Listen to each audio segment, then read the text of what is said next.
I wasn't supposed to hear it. I was sitting at my desk, the harsh blue light of my laptop spilling across rows of open spreadsheets, when my phone buzzed on the corner of the table. Robert Brooks. Dad. A name that once made my heart lift, now landing with the dull thud of obligation. I sighed and answered, pressing the phone to my ear. "Hey Dad," I said, trying to sound casual. No response. For a second I thought it was a bad connection. Then came the sound, the scraping of a chair across the floor, a soft sigh, and then his voice, clear and unmistakable. "She's a failure. She'll never succeed. Oh my God." My stomach twisted so violently I thought I might be sick. I froze, phone still clamped against my ear, the breath trapped in my lungs. "Come on, Robert."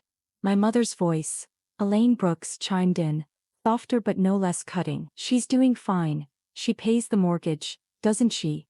Dad scoffed, the sound thick with disdain. "That's the least she can do after everything we've sacrificed for her. You think I'm proud of her? She was a mistake. Should have never happened. A constant disappointment. A mistake. A joke." The words hit me like 1,000 tiny knives, slicing my skin open, letting the air sting every wound. My mouth went dry, my fingers locked around the phone. I wanted to hang up, to scream, to throw the device across the room, but I couldn't move. I couldn't even breathe. "She's lucky we even let her be part of this family," Robert continued, voice dripping with contempt. "I don't know why she bothers trying so hard. She'll never be one of us." And then click, the call ended. I sat there staring into nothing, while the silence of my downtown loft in Riverton crashed down around me. My heart thundered against my ribs so loud I swore the walls could hear it. For 6 years, I had been quietly paying the mortgage on their house on Willow Lane. They thought their checks were going to some faceless bank, but the truth was I was the one keeping a roof over their heads. Through Everest Equity LLC, the investment company I built with Evan Walsh's help, I had bought out their mortgage after they almost lost everything. They never read the fine print. They never knew. They had no idea they were living under the fragile shield of my generosity. And now I realized they never would have cared even if they knew. The years I spent twisting myself into knots for my father's approval, the late nights, the endless promotions, the salary bigger than anything he ever dreamed of, none of it had ever been enough. It would never be enough. But this was the moment that changed everything. I exhaled slowly, my hands suddenly steady. I turned back to my laptop, the screen casting a cold glow over my face, as I opened the folder labeled Everest. Inside, the mortgage agreements, the payment schedules, the ownership documents, all signed, sealed, indisputable. He thought I was a failure. "Oh Dad, you have no idea who you've been depending on all these years." And in 1 week, he was going to find out. I didn't sleep that night. I lay on my bed, staring at the ceiling, the words from that call looping through my mind like a broken, hateful record. She was a mistake that should have never happened. It wasn't just the cruelty of it.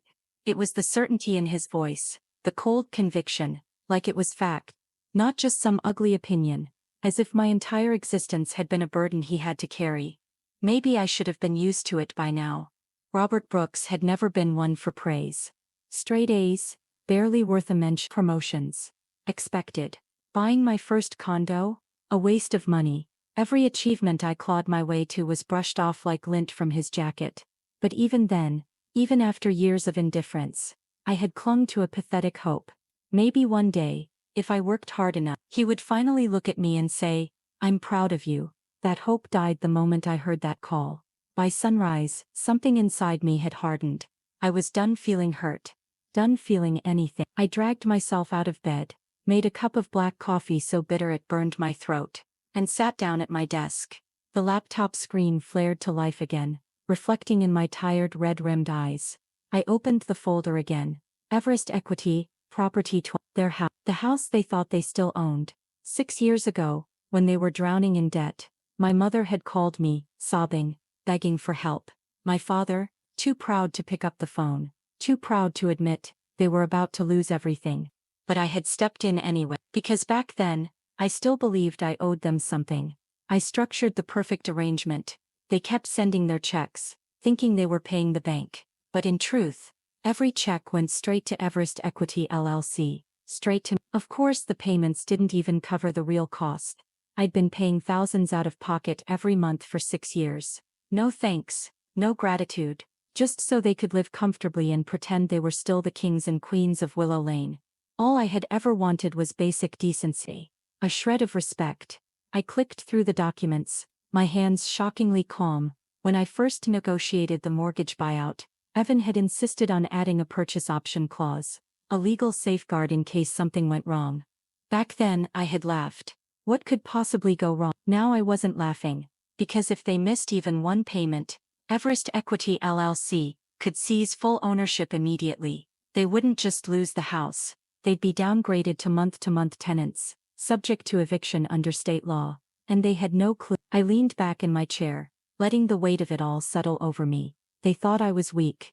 They thought I was a joke. They were about to find out exactly who they had been mocking all these years. My father thought I was a failure. He thought I would never amount to anything. All the while, he had been living under my roof, for 6 long years. A bitter smile tugged at the corner of my lips. I had the power to take everything from them. The only real question left was, did they deserve? As if the universe itself wanted to answer me, my phone buzzed against the desk. It was a text from Mom, Elaine Brooks. Hey sweetheart, can you come over for dinner this Sunday? We'd love to see you. I stared at the message, my heart hardening. The last time she had invited me for dinner, it hadn't been about family, it had been about money. For a moment I debated ignoring it, leaving them to sink without warning. But then a sharper instinct kicked in.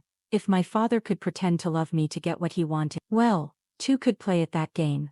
I typed back quickly, of course, looking forward to it. A lie, but a necessary one. Before closing my laptop, another thought gnawed at the edge of my mind. There was one more person I needed to reach out to. Someone who had never treated me like an afterthought.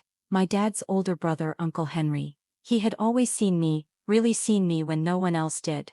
I pulled up his contact and shot him a text. Hey Uncle Henry, need to ask you something. Have you ever heard Dad say anything unusual about me? The reply came almost instantly. Natalie, we need to talk. I didn't want to be the one to tell you this, but it's worse than you think. My chest tightened, panic flickering like static electricity under my skin. Worse? How could it possibly be worse than what I'd already heard? My phone rang, and I answered on the first ring. Uncle Henry, I whispered. He let out a long weary sigh. Natalie, I've kept quiet for too long, but after what I heard last week, I can't anymore. I braced myself against the desk, my knuckles whitening. What did they say? There was a pause heavy enough to crush me, and then the truth came out. They don't just badmouth you behind your back, Uncle Henry said. Voice heavy. They've been planning something. Robert's been digging into your finances. He's convinced you're hiding money from them. He swallowed hard, then continued. He told Elaine that if you didn't willingly fork over more cash, they'd find a way to force your hand. Blood roared in my ear. Force my hand? How? He's talking about calling your employer, Natalie, Uncle Henry said grimly. Trying to discredit you. Maybe even contacting the IRS to get you audited. Oh, my God. A cold, sharp anger sliced clean through the confusion and heartache. They weren't just ungrateful. They weren't just cruel. They were willing to destroy me for money. I sucked in a slow, careful breath, my fingers curling into tight fists. If they wanted a war, they'd get one. Uncle Henry, I said, voice low and steady, I need you to do something for me. Anything, sweetheart, he said without hesitation. I need proof. Because one thing was crystal clear. They thought I was weak. They thought they could bully me like before. But they had no idea who they were dealing with now. In just a few days, they were going to find out. The next 48 hours were a blur of preparation. If Robert Brooks wanted to play dirty, I would show him just how dangerous underestimating me could be. First I called Evan Walsh, my trusted financial advisor. He picked up on the second ring, his voice warm and cheerful. Natalie, this isn't just a social call, is it? I let out a sharp breath, tapping my pen rhythmically against the desk. Not exactly, I said. I need to know, how airtight is our agreement on Property 12? Without missing a beat, Evan replied. Rock solid. The purchase option clause allows Everest Equity LLC to assume full ownership the second they default. No loopholes, no wiggle room, unless they magically cough up $350,000 to buy you out. They're toast. I smirked grimly. They don't have that kind of money. They're screwed then, Evan said casually. A sense of grim satisfaction settled over me, heavy but steady. Good, I said. I need you to do one more thing. Keep an eye on their account. I have a feeling they're already running on fumes. I need confirmation that their next payment will bounce. Evan chuckled darkly. At the rate their balance is dropping, trust me, it won't take long. If they don't pull $5,000 $800 out of thin air by the 15th, game over. I glanced at the calendar. Four days until Robert Brooks, the man who had spent a lifetime making me feel like less, would wake up and realize he had been living on my generosity all along. 4 days until he'd have no choice but to come crawling, begging. Spoiler alert, I wasn't going to give him that chance. Sunday rolled around faster than I expected. I drove toward Willow Lane, the setting sun drenching the quiet streets in shades of orange and blood red. The sight of their house, the house I owned, didn't stir any warmth in me anymore. Instead, a cold detachment settled deep in my bones. This place, once my sanctuary, now felt like enemy territory. I straightened my shoulders, parked at the curb, and stepped out into the fading light. It was time to play my part. It was time to smile, and wait for them to make their move. As I walked up the familiar driveway, the front door flew open with almost theatrical enthusiasm. There stood my mother, Elaine Brooks, her face stretched into a beaming smile so fake it almost hurt to look at. "Natalie's sweetheart, come in," she sang out. Oh, if I hadn't known better, I might have been fooled, but now, I saw through it all. The cracks, the desperation. I stepped inside, letting the rich scent of garlic and roasted chicken wrap around me like a perfumed trap. The dining room was perfectly set, every dish meticulously placed, the crystal glasses catching the soft glow of the chandelier overhead. At the head of the table, Robert Brooks sat stiffly, arms crossed, his face carved into an unreadable mask. Elaine hovered near him, adjusting a plate here, refilling a glass there, fussing, pretending, as if a perfect dinner could erase everything. And there, slouched in his seat with a lazy smirk, was my brother Derek Brooks. Derek, who had never once struggled for our father's approval. The golden child, the untouchable prince, who had achieved absolutely nothing, but somehow in their eyes had still managed to shine. I forced myself to move forward, to take my seat at the table, masking my face in neutral politeness. Robert finally spoke, his voice thick with an unconvincing warmth. "It's good to see you, Natalie," I nodded coolly. "You too, Dad." An awkward silence stretched between us, brittle and sharp.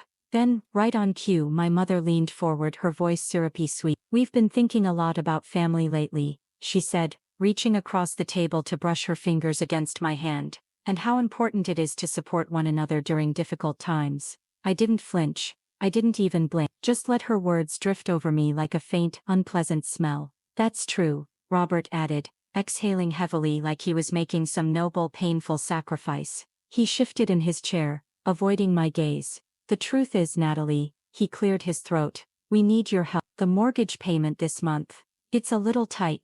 A little tight. They were on the verge of defaulting, and he was still pretending everything was fine. "How much do you need?" I asked, my tone casual, feigning wide-eyed innocence. Elaine hesitated, wringing her hands together. "We were thinking just an extra $3,000 a month. That should keep us stable." I almost laughed out loud. 3,000. They had no idea I was already paying $5,000 $800 every month just to keep the lights on. And now they wanted me to throw in another. Oh my God, they were even more clueless than I thought.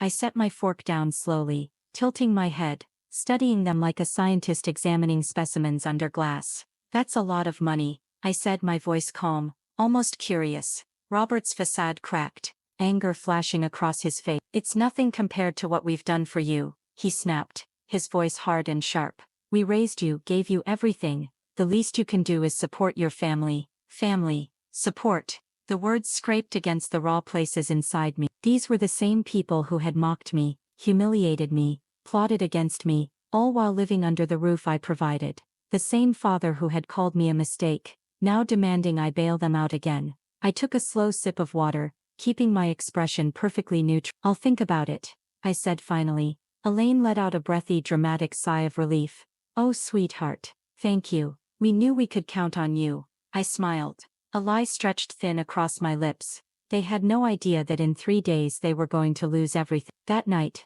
long after I left their house, I got the call I had been waiting for. It was Evan Walsh. "They defaulted," he said simply. The words sent a cold, thrilling shiver down my spine. "They what?" I asked, playing dumb. "They didn't make the mortgage payment." Evan repeated. The funds weren't there. As of midnight tonight, Everest Equity LLC officially owns the house outright. I closed my eyes, exhaling slowly, letting the truth sink deep into my bones. It was done. It was finally done. Robert Brooks, the man who had looked down on me my entire life, was now my tenant. Do you want to start the eviction process? Evan asked, his voice almost giddy. I shook my head, even though he couldn't see me. Not yet, I murmured. Not yet. I glanced at the dusty old family photo, sitting on my desk back when I still believed my father was capable of love. No, not yet. Let's see how long they cling to their illusions before reality crushes them. Because crush them, it would. And this time I wouldn't be there to catch them. I didn't have to wait long. 3 days passed. 3 long silent days. No phone calls. No text messages. No guilt-tripping essays about how family sticks together. Nothing. I knew why. They still thought their payment had gone through. Still believed everything was fine. Still lived under the delusion that they controlled their world. They had no idea the house they called home was no longer theirs. At exactly 9:07 a.m. on Friday morning, the email landed in my inbox. Subject: Urgent. Default Notice Property Number 12. Everest Equity LLC Legal Department. My heart hammered against my ribs as I opened it, adrenaline spiking through me. The notice was cold, formal, undeniable. Due to failure to submit the agreed-upon mortgage payment by the deadline of the 15th, the purchase option clause has been exercised. Effective immediately, Everest Equity LLC is the sole legal owner of the property located at Willow Lane. The current occupants will be considered month-to-month tenants subject to rental agreements moving forward. Failure to adhere to rental terms may result in eviction proceedings. I stared at the screen, letting the weight of it all settle over me like a final silent thunderclap. It was done. It was real. The power was mine now. And soon, very soon, they would realize it too. I stared at the screen, my fingers hovering just above the keyboard. This was it. The moment the entire house of lies they had built was about to come crashing down. I held all the power now. I didn't have to reach out to them first. I didn't have to explain or defend or justify. No, they would come to me. And right on cue, at 9:42 a.m., my phone lit up. Mom. I let it go to voicemail. At 9:47 a.m. it buzzed again. Mom. Ignored. At 9:50 a.m., another call. Dad. Still I let them stew, their panic no doubt mounting by the second. I let them sweat for a full hour. An entire 60 minutes of pure glorious silence. Then, finally, I answered. Natalie. My mother's voice was high-pitched, frantic, almost shrill. There's been some kind of mistake with the bank. We just got a notice saying we've defaulted on the mortgage, but that can't be right. You have to help us. I leaned back in my chair, letting a slow, deliberate smile creep across my face. Oh, this was going to be fun. It's not a mistake, I said, my voice calm, almost soothing. Silence. Stunned. Brittle silence. What? My mother's voice was barely a whisper now, like the wind had been punched out of her lungs. It's not a mistake, I repeated, carefully enunciating every syllable like I was speaking to a child. You didn't pay your mortgage. So the house. It's not yours anymore. There was a pause. A horrible hanging pause and then a nervous chuckle. This is our house, Natalie, my mother said, the panic seeping into her laughter. You're being ridiculous. I tilted my head slightly, savoring the moment. No, Mom, I said gently, it was your house. But the second you defaulted, Everest Equity LLC took full ownership. Legally, you're now month-to-month tenants. It took a few seconds for the weight of my words to land. When it did, it crushed the pretense right out of them. No. It was Robert Brooks now, his booming voice cracking under the strain. That's impossible. The mortgage is with the bank. We've been paying it for years. I let that statement hang there like a loaded gun. Then, softly, almost lovingly, I dropped the final bombshell. You weren't paying the bank, Dad. You were paying me. Dead silence. Complete shattering silence. Then his voice came back. Low, sharp, vibrating with rage. You're lying. I let out a tired sigh. No, Dad. I'm not. I leaned forward, tapping the desk lightly with my finger, savoring each word. 6 years ago, when you almost lost this house, I bought the mortgage. You've been sending your payments every month to Everest Equity LLC, my company. I paused, letting the full horror of the situation wrap around them like a noose. I own this house, I said, voice quiet and deadly. I always have. I could hear my mother's breath hit. My father cursed under his breath. And then, as if summoned by pure arrogance,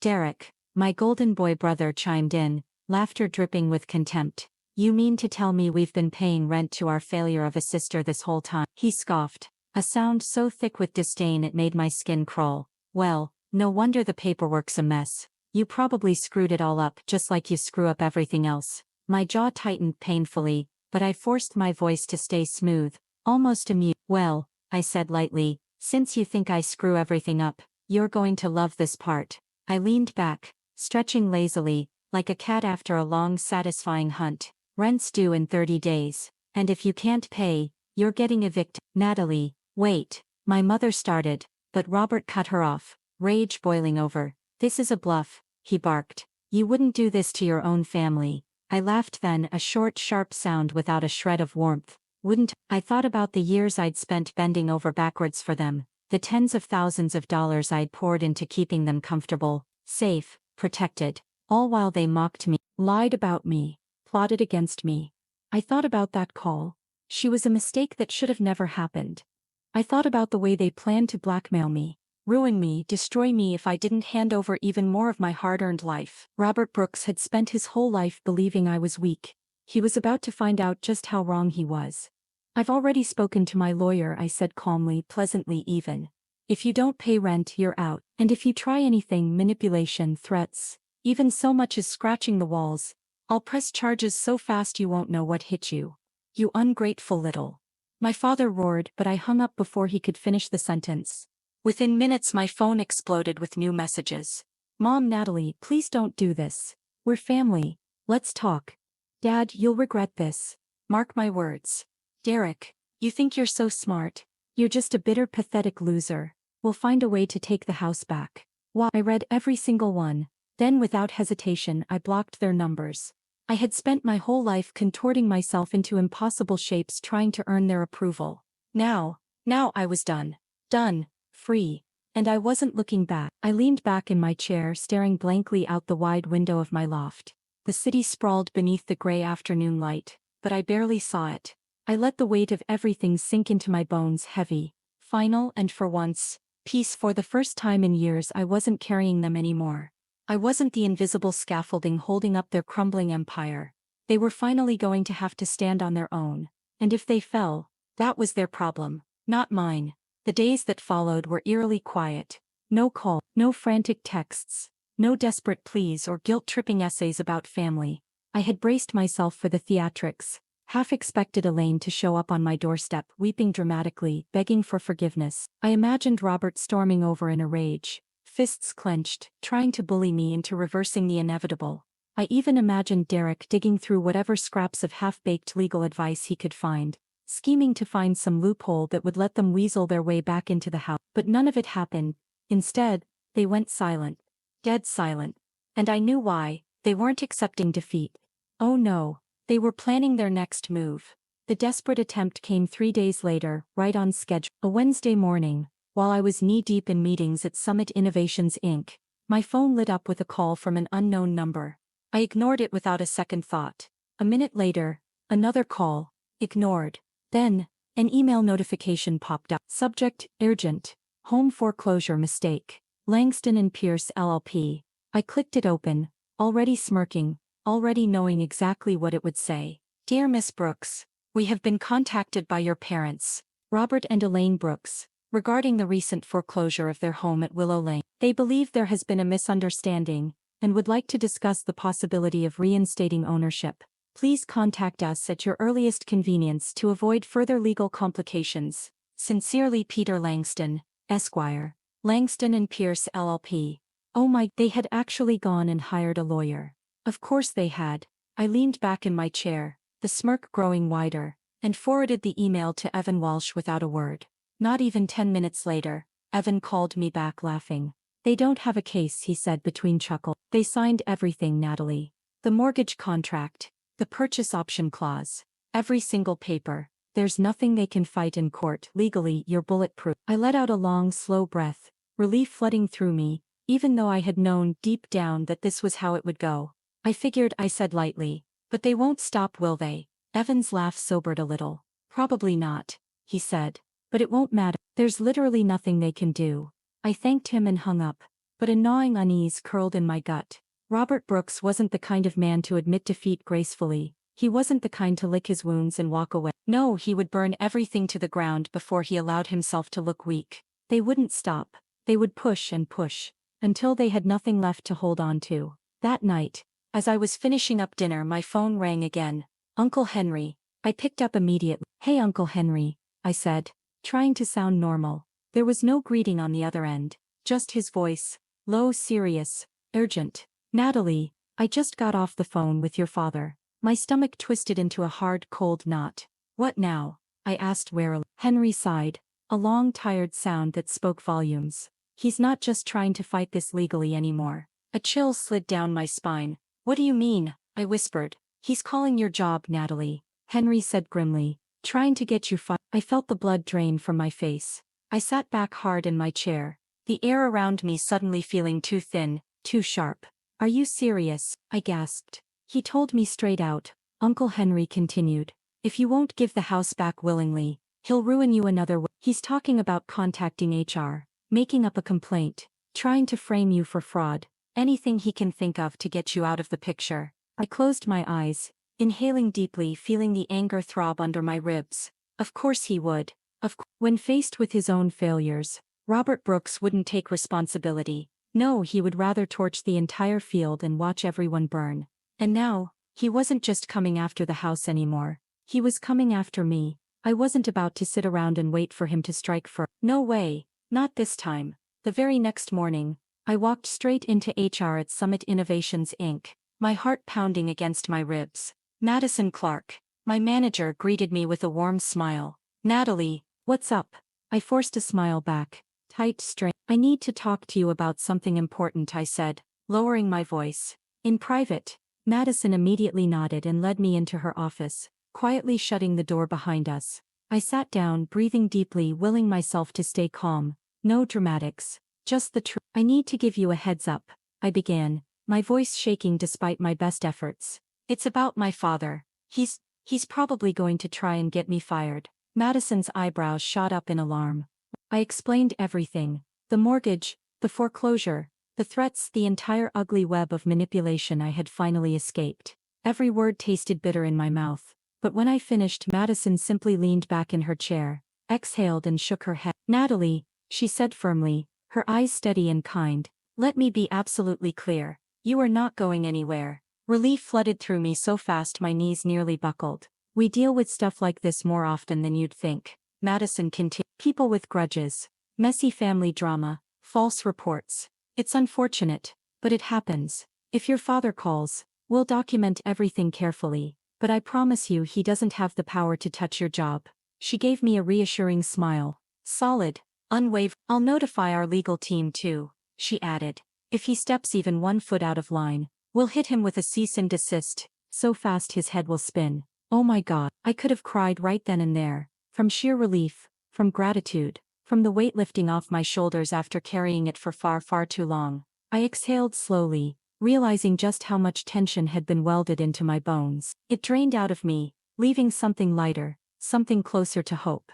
Robert Brooks had lost his house, and now he had lost his power over me too. That night, just as I was settling into a rare moment of peace, it happened. A knock at my door. No, not a knock. A pound, a hard, urgent hammering that rattled the frame. I didn't even have to look. I knew. I swung the door open and there they were. Robert Brooks stood stiffly on my doorstep, his face flushed a furious red, barely holding himself together. Elaine Brooks clung to his arm, her eyes swollen and red from crying. "Pathetic. Natalie," she whispered brokenly. "Please." I folded my arms across my chest, every inch of me armored now. "What do you want?" "We need the house back," Robert said, his voice low and threatening. I tilted my head, unimpressed. "I have every right legally, financially, morally," I said coolly. "You lost that house fair and square." Elaine stepped forward, hands clasped together like she was praying. "We raised you," she pleaded. "We gave you everything. You're punishing us for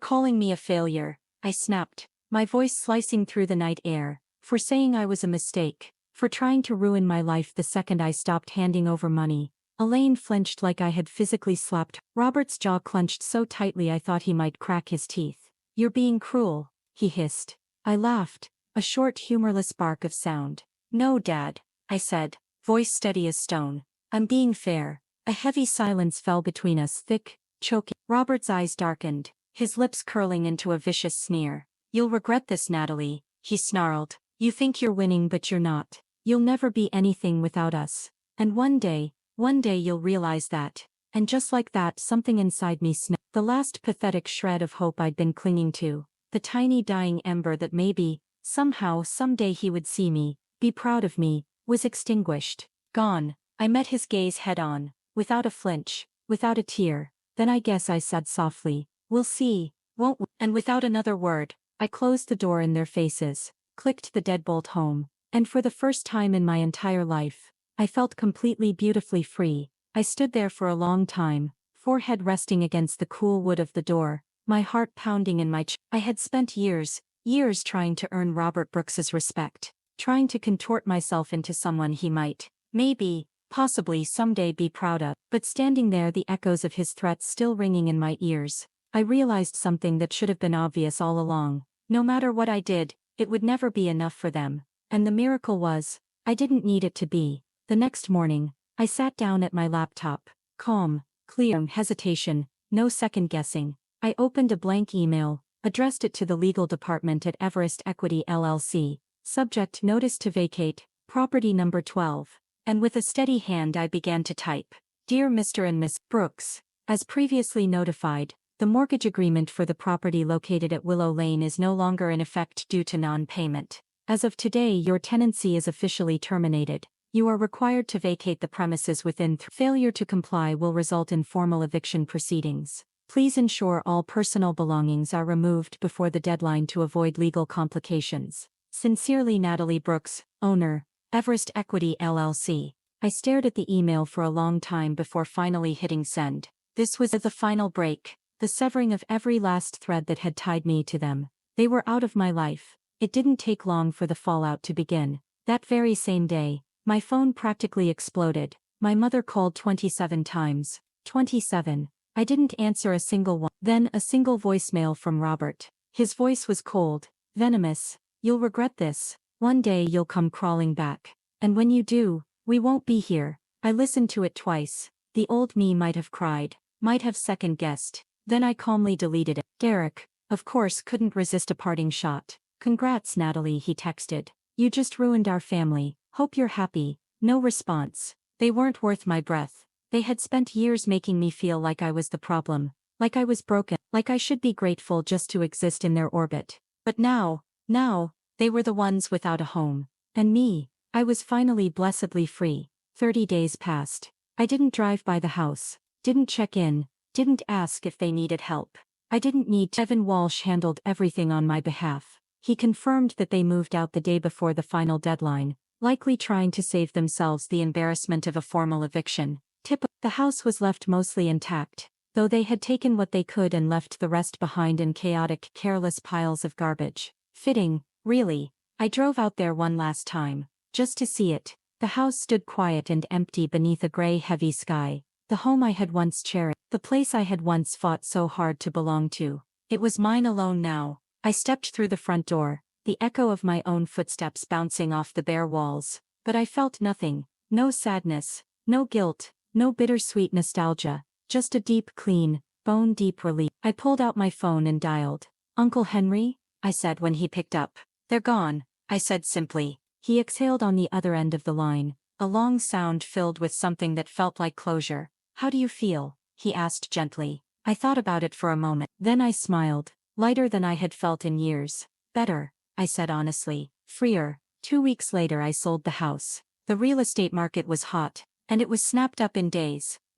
I used them to start something that actually mattered. A fund for young women escaping financially abusive families. Women like me, women who had been taught that their worth was transactional, that love had to be bought, earned, bartered for. I knew exactly what it felt like to be to believe you had to pay your way into being loved. But through all of this, I had learned the most important truth of all. Real family isn't determined by blood. It's determined by who truly stands beside you. And my real family, it wasn't them. It was 3 months later, as summer edged toward fall, a new message popped up in my inbox. It was from her, Elaine Brooks, Mom, Natalie, please, please, I don't know where else to go, can we talk?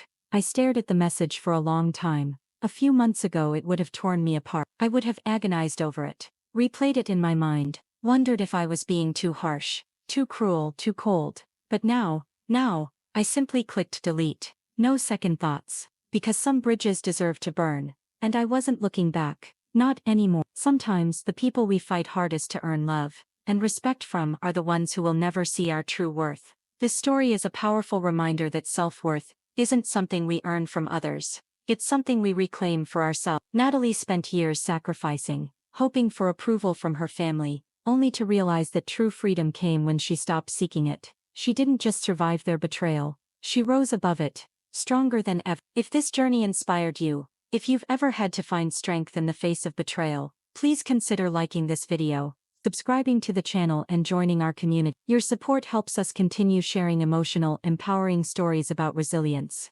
justice and reclaiming your life on your own terms. I'd also love to hear from you. Drop a comment below and let me know which region or country you're watching from. Together, we are building a space where every voice matters, every story is honored, and no one has to fight alone. Thank you for being part of this journey with me, and remember, sometimes the ultimate victory is choosing yourself.